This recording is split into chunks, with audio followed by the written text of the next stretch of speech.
హల్లెలూయా, హల్లెలూయా. దేవుని బిడ్డలారా, దేవుని యొక్క మహాకృప చేత గత కాలం అంతా ప్రభు రెక్కల చాటున భద్రపరచబడి మరి యొక్క ప్రశస్తమైన మహోన్నతమైన పునరుద్ధారపు ఆరాధన ప్రభు అనుగ్రహించాడు. ఈ దినమున ఒక ప్రత్యేకమైన ఆరాధనగా మనం తెలుసు.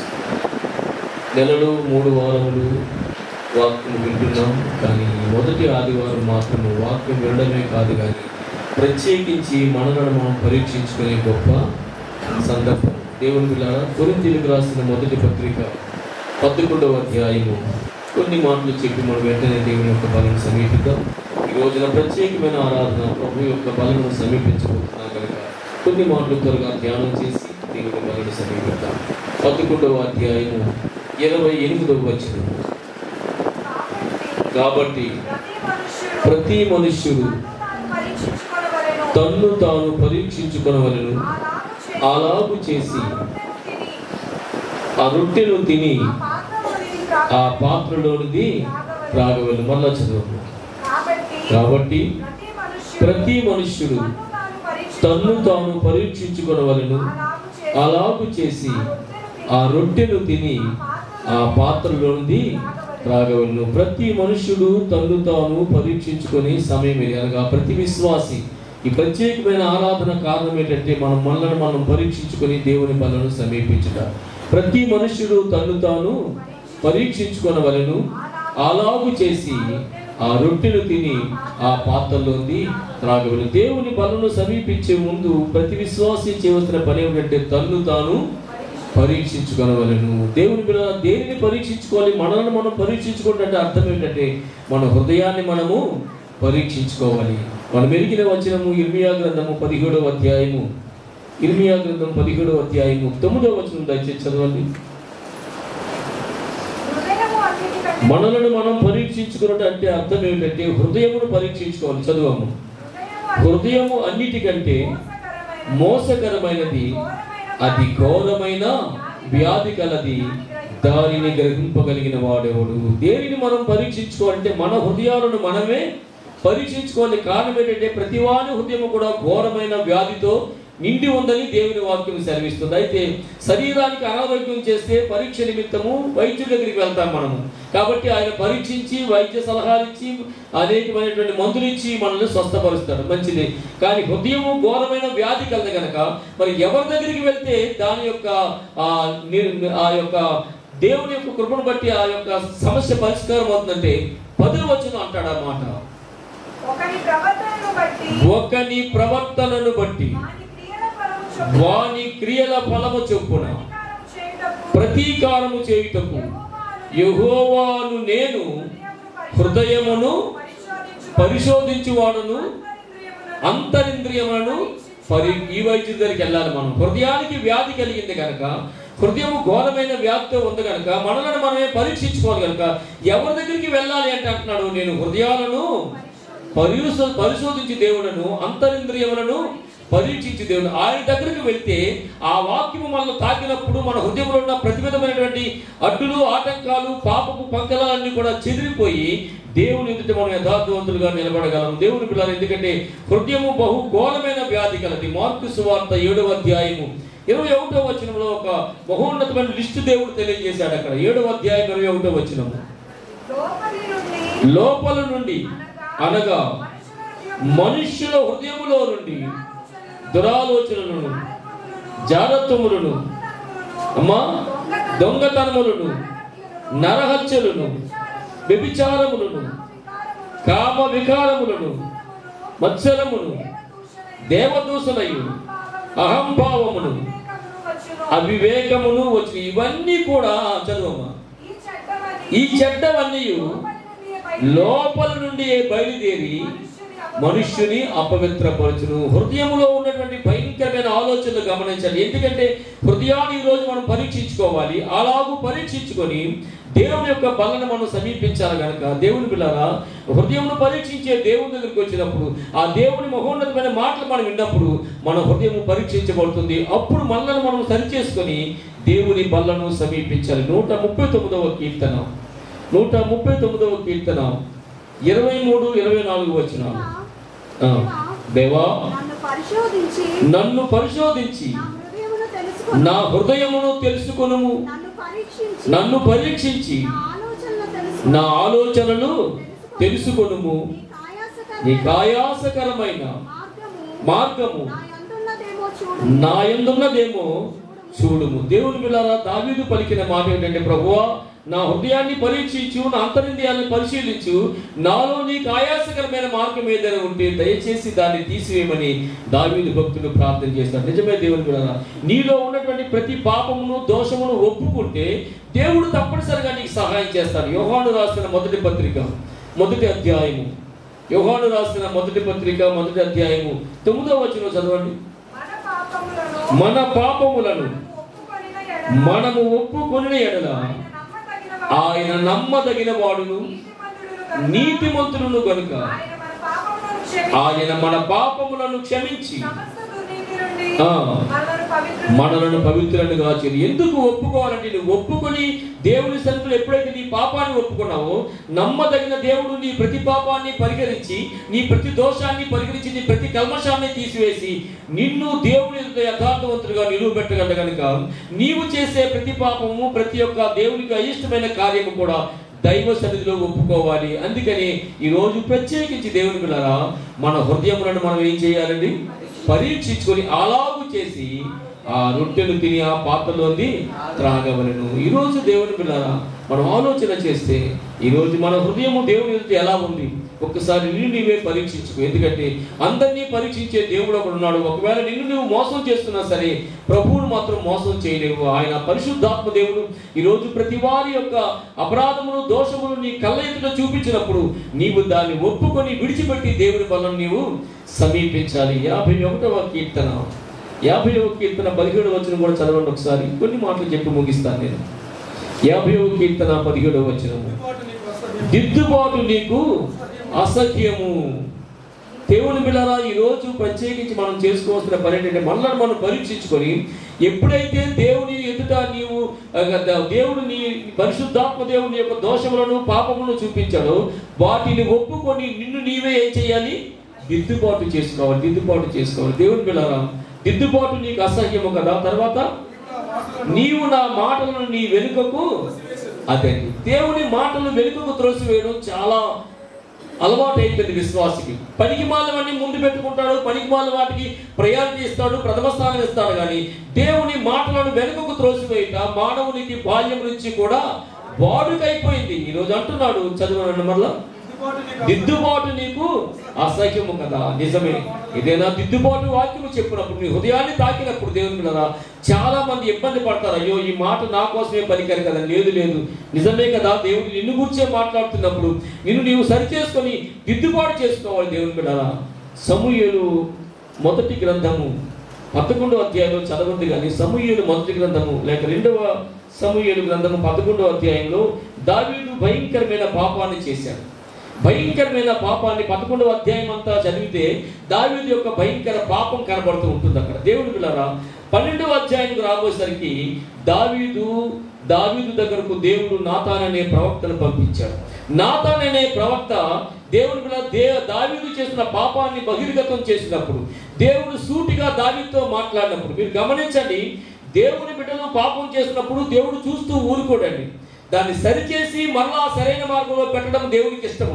దావీదు దేవునికి ఇష్టడైన వాడు, దావీదు దేవుడు ఎంతో ప్రేమించిన వాడు. అటువంటి వ్యక్తి భయంకర పాపంలో పడిపోయాడు, భయంకరమైనటువంటి దోషము చేశాడు. దేవుని బిడ్డలారా, ఆ 11వ అధ్యాయం అంతా మీరు చదివినట్టయితే దావీదు చేసిన భయంకర పాపము 2 పాపములు చేశాడు. ఆయన మొదటిగా వ్యభిచరించాడు, రెండవదిగా నరహత్య చేశాడు. దేవుని యొక్క 2 ఆజ్ఞలు, 7వ ఆజ్ఞ 6వ ఆజ్ఞ, 2 ఆజ్ఞల్ని మీరిపోయాడు. దేవుడు చూస్తూ ఊరుకోలేదు. దేవుని బిడ్డ 12వ అధ్యాయంలో నాతాన్ అనే ప్రవక్తను పంపించాడు. నాతాన్ అనే ప్రవక్తను పంపించినప్పుడు దేవుని బిడ్డలారా ఆ 7వ వచనం చదవండి. నాతాను దావీదును చూసి, ఆ మనుష్యుడవు నీవే. సూటిగా దేవుడు మాట్లాడాడు. దిద్దుబాటు చేసుకోమని దేవుడు మాట్లాడతాడు. దేవుని బిడ్డలారా, పాపం చేసిన తర్వాత నీవు అనుకోవచ్చు నేను రహస్యంగా చేశాను, ఎవరు చూడలేదు. కానీ దావీదు కూడా అలా అనుకునే ఉన్నాడు. కానీ చూసిన దేవుడు, రహస్య పాపాలను చూసిన దేవుడు ప్రవక్తను పంపించి దావీదుతో సూటిగా మాట్లాడాడు. ఒక చక్కని ఉదాహరణ చెప్పిన తర్వాత దేవుని బిడ్డలారా దావీదుతో దేవుడు సూటి అయిన మాట మాట్లాడుతున్నాడు. ఆ మనుష్యుడవు, ఆ భయంకర పాపం చేసిన వ్యక్తి నీవే. దేవునికి గాయపరిచిన వాడు నీవే, దేవుని మళ్ళా దుఃఖపరిచిన వాడు నీవే. మహోన్నతమైన స్థానంలో నిన్ను ఉంచితే ఒక్కసారిగా కిందకు పడిపోయి దేవునికి ఎంతో అవమానకరంగా జీవించిన ఆ మనుషుడవు.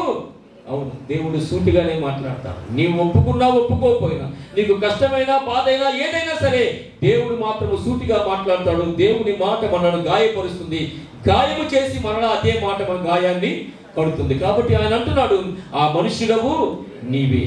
ఈరోజు దేవుని మీద సూటిగా దేవుని వాక్యము లేక నాతాను ప్రవక్త దావీదుతో మాట్లాడినప్పుడు దావీదు కప్పిపుచ్చుకోలేదు. 13వ వచనం చదవండి. నేను పాపము చేసినని దావీదు నాతానుతో చాలండి. వెంటనే ఒప్పుకుంటున్నాడు, అయ్యా నిజమే, ఆ మనుషులు నీవని దేవుడు నీతో మాట్లాడినప్పుడు, ఈ రోజు నీవు దేవుని ఏదో ఒక పాపము పనిలో ఉన్నావని, చేదైన వేరు నీలో ఇంకా ఉందని, పాపపు రుచి నీకుగా తగులుతుందని, పాపమును విడిచిపెట్టలేని పరిస్థితులు ఉన్నావని దేవుడు నీతో మాట్లాడినప్పుడు దావీదు వలె ఒప్పుకునే మనసు నీకు ఉండాలి. అవును, ఆ మనుషులవు నీవే అన్నప్పుడు, అవును అయినా నేనే. చదువు 13వ వచనము. నేను పాపము చేసినని చాలండి. ఒప్పుకున్నాడు వెంటనే దేవుడు. అది ఈ రోజు నువ్వు చేయవలసిన పని. ప్రతి మనుషుడు ఏదో ఒక క్షణంలో దేవుని ఏదో బలహీన క్షణంలో దేవుణ్ణి బాధ పెడుతూనే ఉంటాము. కానీ ఈ మహోన్నతమైన తరుణంలో నువ్వు చేయవలసిన పని ఏమిటంటే, నిన్ను నీవే పరీక్షించుకొని దేవుడు నీతో మాట్లాడినప్పుడు నీ ప్రతి చిన్న పాపం అని ఆలోచన చేసి ఒకవేళ నిర్లక్ష్యం చేస్తున్నావేమో, కానీ అదే నీ పాలిట శాపమై, అదే నీకు దేవుణ్ణి దూరపరిచి నీ ఆత్మీయ జీవితాన్ని కిందకు తీసివేసే అదొక కారణం అవుతుంది. కనుక ఈ రోజు నీతో మాట్లాడినప్పుడు దావీదు వెంటనే అంటున్నాడు, అవును నాయన, నేను పాపం చేశాను, నేను పాపం చేశాను, నా హృదయము చాలా భయంకరంగా ఉంది. 51వ కీర్తన 17వ వచనం చదవండి. ఏమని ప్రార్థించాడు?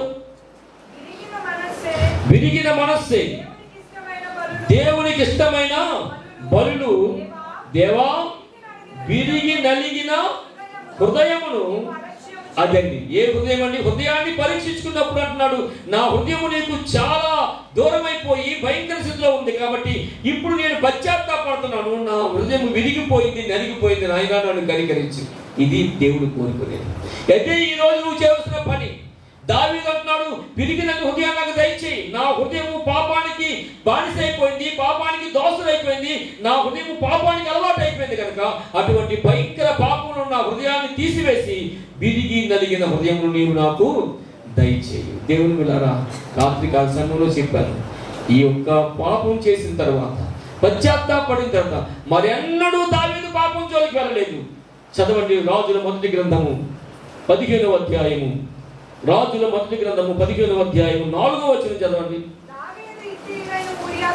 దావీదు హిత్తీయుడైన ఊరియా సంగతి యందు తప్ప తన జీవిత దినములను యెహోవా దృష్టికి యథార్థముగా నడుచుకొనుచు. ఎంత గొప్ప స్టేట్మెంట్ అండి. పరిశుద్ధాత్మ దేవుడు దావీదు గురించిన గొప్ప మాట ఏమిటంటే, ఊరియా భార్య విషయంలో దావీదు చేసిన పాపముకు పశ్చాత్తాపడి కింద మీద పడి విరిగి నలిగిన హృదయంతో నన్ను క్షమించమని కోరాడు కనుక నేను క్షమించిన తర్వాత మరెన్నడూ ఆ పాపము తన జీవిత కాలంలో ఎన్నడూ కూడా పాపం చేయలేదు. అవును దేవుని బిడ్డలారా, అది ఈ రోజు నువ్వు ప్రతి నెల ఒకవేళ వస్తూ దేవుడు పరిశుద్ధాత్మ దేవుడు జ్ఞాపకం చేసిన ప్రతి పాపాన్ని ఒప్పుకుంటున్నావేమో, కానీ విడిచిపెడుతున్నావా లేదా? ఒప్పుకుంటున్నావు కానీ విడిచిపెట్టడం లేదు. కానీ దావీదు యొక్క గొప్పతనం ఏంటంటే, ఒప్పుకున్నాడు, విడిచిపెట్టాడు, మరెన్నడూ తన జీవిత కాలంలో ఆ పాపము చెయ్యలేదు. ధైర్యంగా మాట్లాడాడు. 26వ కీర్తన చదవవలసిన లేదు, కానీ మనందరూ రాత్రికాల సమయంలో చక్కగా ఈ మాటలు విన్నాము. 26వ కీర్తన అంటాడు, దేవా నేను యథార్థ హృదయమే ప్రవర్తించుచున్నాను, నా హృదయమును తీర్పు తీర్చుము, ఏమీ సందేహపడకుండా నమ్మిక ఇచ్చున్నాను. యెహోవా నన్ను పరిశీలించుము, నన్ను పరీక్షించుము, నా అంతరింద్రియములను నా హృదయమును. అదండి ఎంత చక్కని ప్రార్థన, ఎంత ధైర్యం కలిగిన ప్రార్థన. ఎందుకు చేయగలిగాడంటే, చేశాడు తప్పు, ఒప్పుకున్నాడు, పశ్చాత్తాపడ్డాడు. నిజమైన పశ్చాత్తాపంతో దేవుని దగ్గర కన్నీరు మున్నీరై ఏడ్చి దేవుని మీద దేవుని యొక్క మహోన్నతమైన విరిగిన హృదయాన్ని దేవుడు చూపించాడు కనుక దేవుడు క్షమించాడు. దేవుని మీద అందుకనే దావీదు అంటున్నాడు, అయ్యా మరెన్నడూ పాపము జోలికి నేను వెళ్ళను. ఏమన్నాడమ్మా 51:17లో?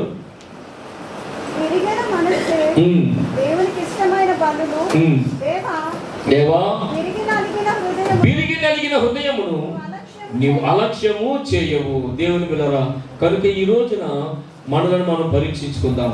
దేవునికి వ్యతిరేకమైన హృదయం నీలో ఉందేమో, పాపానికి అలవాటు పడే హృదయం, మాటి మాటికి పాపం జోలికి పరిగెడుతూ ఉన్నావు, విడిచిపెట్టాలన్నావు, బాప్తిసం పొందావు, రక్షణ పొందావు, మందిరానికి వస్తున్నావు, ఆరాధన చేస్తున్నావు, కానుకలు ఇస్తున్నావు, ప్రార్థిస్తున్నావు, స్తుతిస్తున్నావు, ఆరాధిస్తున్నావు, కానీ ఒక పాపము నిన్ను వెంటాడుతుంది. అదే నీకు నీ దేవునికి అడ్డుగా నిలబడింది దినాన్న. దేవుని బిడ్డలారా, అదే పరీక్ష చేసుకో. ఈరోజు అలవాటు ప్రకారంగా ఆచారపరంగా దేవుని యొక్క రక్తాన్ని పానము చేయడం కానీ, దేవుని యొక్క శరీరాన్ని భుజించడం కానీ విశ్వాసకి ఏమాత్రము తగదు. అది నీకు శాపం అవుతుంది. జాగ్రత్త. ఈ రోజున నీవు నిజముగా పశ్చాత్తాపడి, దావీదు పశ్చాత్తాపడి మరి ఎన్నడూ తన జీవితకాలంలో ఏ తప్పు చేయలేదని, ఏ పాపము చేయలేదని, ఏ ఆజ్ఞను మేరలేదని దేవుని వాక్యం సెలవిస్తుంది. కనుక ఈ రోజు దేవుని పిల్లలు దిద్దుబాటు చేసుకునే సమయం ఇది, పరీక్షించుకునే సమయం ఇది. ఎందుకంటే మిగతా ఆరాధన కన్నా ప్రాముఖ్యమైన విషయం ఏంటంటే ఈ రోజు నిన్ను నువ్వు పరీక్షించుకోవాలి. మిగతా వారాల్లో వాక్యం వినటం అంతవరకే, కానీ ఈ రోజు వాక్యం వినడం కాదు, కానీ పరీక్ష చేసుకో. ఈ రోజు యోధా పత్రిక 23వ అధ్యాయం ఒక్క మాట చదవడం ముగిస్తున్నాను నేను.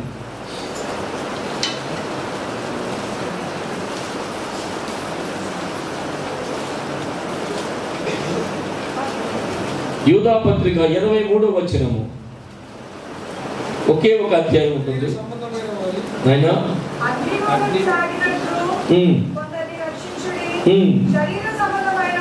గమనించండి మేడం, శరీర సంబంధమైన వారి అపవిత్ర ప్రవర్తనకు ఏమాత్రమును ఒప్పుకొనక దానిని అసహించుకొనుడి. ఇంకొక మాట ఏమిటంటే, శరీర సంబంధమైన అపవిత్ర ప్రవర్తనకు ఏమాత్రము ఒప్పుకొనక దానిని అసహించుకొనుడి. శరీర సంబంధమైన అపవిత్రత ఈ రోజు నీలో ఉందేమో పరీక్ష చేసుకో.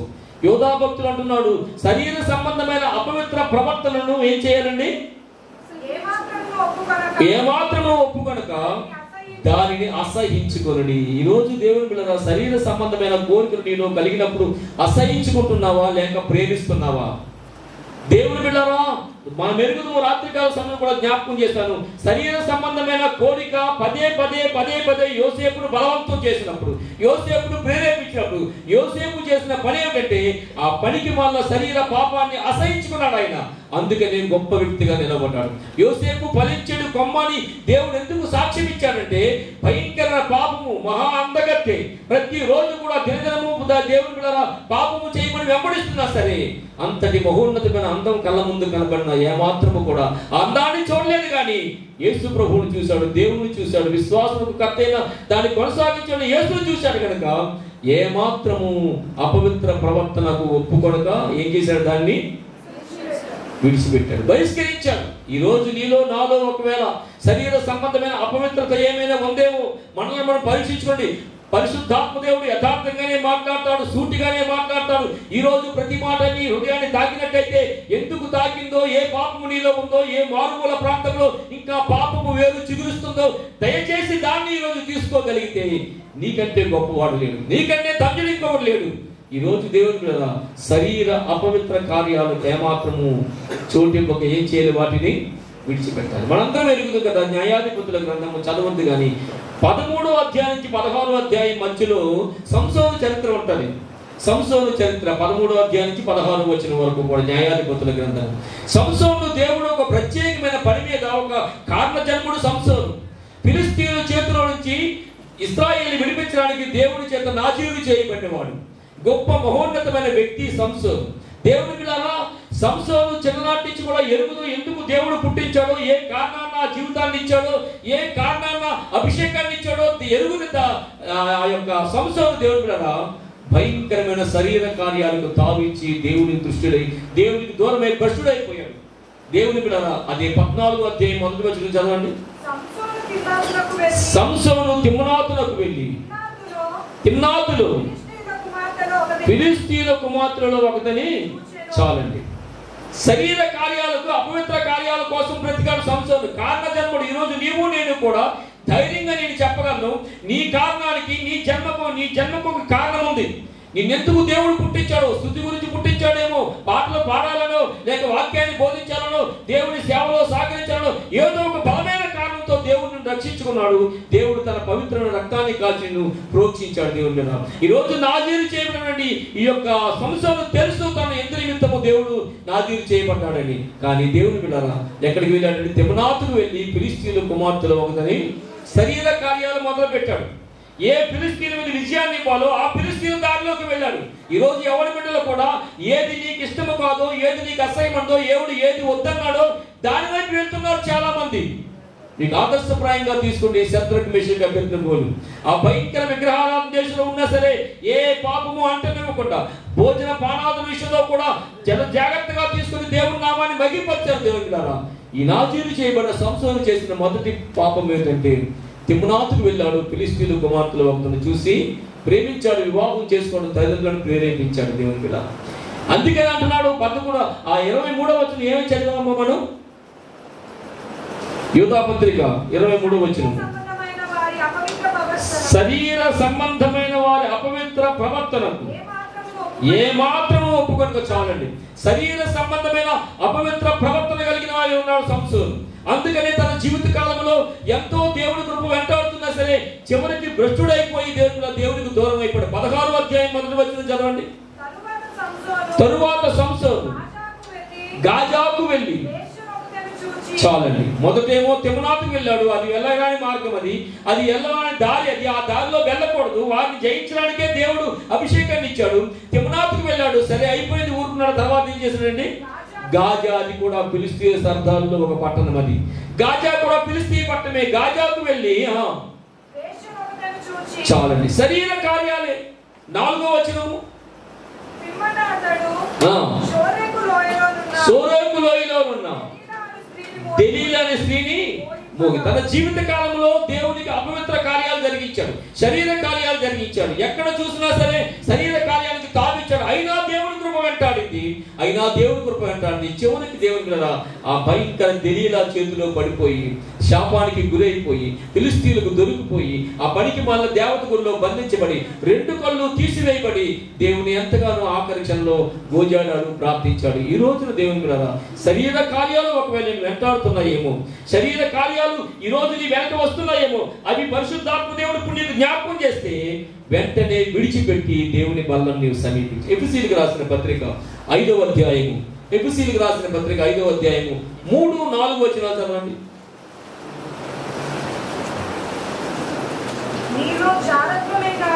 మీలో జారత్వమే గాని ఏ విధమైన అపవిత్రతయే గాని లోపత్వమే గాని వీటి పేరైనను, ఇది విశ్వాసులకు తగదు, వాటి పేరైన ఎత్తకూడదు. తర్వాత ఇదే పరిశుద్ధులకు తగినది. కృతజ్ఞతా వచనమే ఉచ్చరింపవలెను, కానీ మీరు బూతులైనను, పోకిరీ మాటలైనను, సరసోక్తులైనను ఉచ్చరింపకూడదు, ఇవి మీకు తగవు. ఈ లిస్టు గమనించండి దేవుని బిడ్డలారా. ఏది చెయ్యాలో ఏది చెయ్యకూడదో పరిశుద్ధాత్మ దేవుడు నీ చేతిలో ఉన్న గ్రంథంలో నిక్షిప్తం చేసి ఇచ్చాడు. అనుదినం అందుకే గ్రంథాన్ని చదవాలి, అనుదినం అందుకే పరిశుద్ధ గ్రంథాన్ని ధ్యానించాలి, చదవాలి. దేవుడు కదా ఏది చెయ్యాలో ఏది చెయ్యకూడదు ఎఫెసీ 5:3-4 అంటున్నాడు. అయ్యా మీకు ఇది తగదు, ఇది మీకు తగును, ఇది మీకు తగదు, ఇది మీకు తగును. అవును దేవుని బిడ్డలారా, దేవుని వాక్యము చదువుతున్నప్పుడు నీవెలాగూ నడవల్లో, ఏ మార్గం గుండా నడవల్లో, ఏ దిశగా ప్రయాణం చేస్తే దేవుని యొక్క మహోన్నత కృపను పొందగలవో దేవుడు మాట్లాడుతూనే ఉంటాడు. ఈ రోజున దేవుని బిడ్డలారా, నీవు నేను ఆలోచన చేసినట్టయితే అపవిత్రమైన కార్యములకు మనం దూరంగా ఉండాలి. నోటిని జాగ్రత్తగా కాపాడుకోవాలి. పనికి బాల వాటికి నోటిని వాడకూడదు. దేవుడిచ్చిన నోటితో ఈ రోజు రక్తాన్ని పానం చేస్తున్నావే, ఇంకేదైనా పనికి మాల పాపాన్ని చూస్తున్నామేమో, వేరే పానాన్ని చూస్తున్నామో, ఈరోజు సూటిగా దేవునితో మాట్లాడతాడు. ఒకవేళ ఇంకా అదే భయంకర స్థితిలో ఉంటే మాత్రము నీవు తీసుకున్న ఈ రక్తమే నీకు శాపం అవుతుంది. జాగ్రత్త. దైవ సేవకుడుగా మాట పలకూడదు. కానీ ఈరోజు నీవేదో సునాయాసంగా, నిర్లక్ష్యంగా, ఆచారపరంగా ఏమాత్రం కూడా భయం లేకుండా దేవుని రక్తాన్ని పానం చేసి వేరే పానాన్ని కూడా తాగుతున్నావేమో. ఈరోజు అలాగు చేస్తే అది నీకు శ్రేయస్కరము కాదు. అందుకే నీకు ఇంకా అనేకమైన ఇబ్బందులు, ఇరుకులు, అనేకమైనటువంటి అనారోగ్య పరిస్థితులు వెంటాడుతూ ఉన్నాయి. దేవుని బిడ్డలారా, ఈరోజు ఏది చెయ్యాలో ఏది చెయ్యకూడదు దేవుడు మనతో మాట్లాడుతున్నాడు. 19వ కీర్తన 13వ వచనం కూడా చదవని ముగిస్తున్నాను.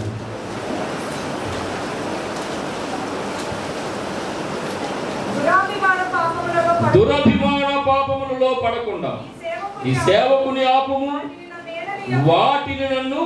దావీదు చేసిన మహోన్నతమైన ప్రార్థన ఏంటంటే, దురభిమాన పాపముల్లో పడకుండా నీ సేవకుని ఆపుము, వాటిని నన్ను. పాపము ఏదైనా ఏలుబడి చేస్తూ ఉందేమో నీ మీద ఈరోజు. ఒకవేళ ఏలుబడి చేస్తున్నా, ఏలుబడి చేయలేదని నువ్వు అనుకుంటున్నావేమో, ఆ పనికి మన యజమాని భరిస్తూనే నీ జీవితకాలం అంతా గడుపుతున్నావేమో. జాగ్రత్త సుమా, పాపము చేసిన వాడు పాపమునకు దాసుడు. దాసుడు నీ మీద ఒక యజమాని ఉన్నాడేమో, వాడిని నేను ఏలుతున్నాడేమో, తెలియక నీవు ఈరోజు పాపానికి బానిసైపోతున్నావు. అందుకే దావీదు అంటున్నాడు, అయ్యా దురభిమాన పాపంలో పడకుండా నీ సేవకుని ఆపుము, వాటిని నన్ను, ఏ పాపమును నన్ను ఏలనీయకుము. ఇంకా 12వ వచనం ఏమంటాడమ్మో, తన పొరపాట్లు కనుగొనగలిగిన వాడెవడు?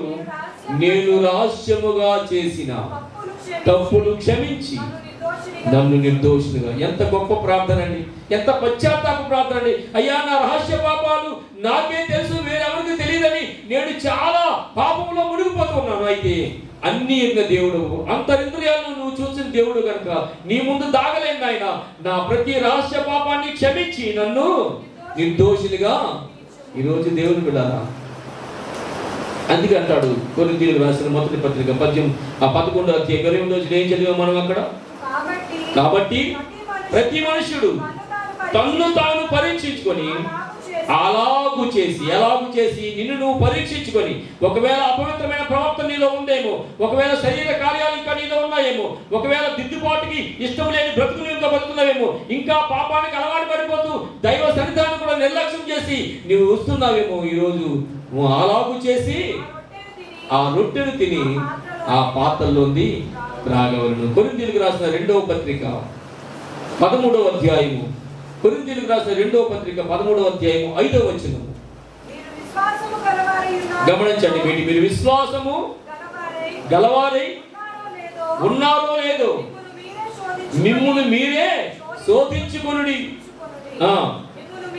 మిమ్మును మీరే పరీక్షించుకొనుడి. ఈరోజు దేవుని మనం స్వయం పరీక్ష చేసుకోవాలి, మనల్ని మనమే.